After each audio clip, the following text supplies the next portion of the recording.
नबी पाक अलैहिस्सलाम एक दिन मुस्कुराने लगे तो सहाबा ने अर्ज की, या रसूलल्लाह कुर्बान जाए मुस्कुराने की वजह? तो हुजूर ने फरमाया, क़यामत वाले दिन दो भाई आपस में झगड़ा करेंगे, उनकी बात सोच कर मुस्कुरा रहा हूं।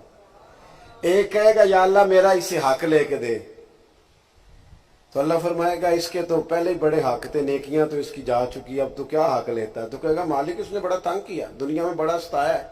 तो अल्लाह फरमाएगा अच्छा इस तरह कर, उठ ना जरा जन्नत की तरफ नजर कर।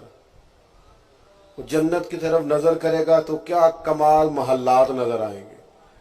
अर्ज करेगा मालिक ये किसको मिलेगा, शहीद को, सिद्दीक को, या ए अल्लाह सबसे बढ़कर जो तेरे प्यारे अंबिया हैं उनके महल्लात है?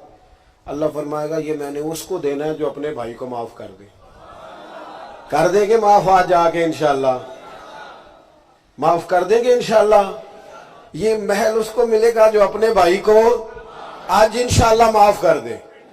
दिल में जिसके लिए कोई बात है उसे कोई पूछे जनाब आपने माफ क्यों कर दिया, कहा आज जलसे पे गया था वहां से हदीस सुन के आया हूं नबी पाक की। ये महल जन्नत का उसे मिलेगा जो अपने भाई को कुर्बान जाए। वो फौरन अर्ज करेगा मालिक मैंने माफ किया। तो अल्लाह फरमाएगा फिर इसका हाथ पकड़ना जिसे तूने माफ किया, दोनों इकट्ठे जन्नत में दाखिल हो जाओ। हमा यारा जन्नत हमा यारा बहिश्त।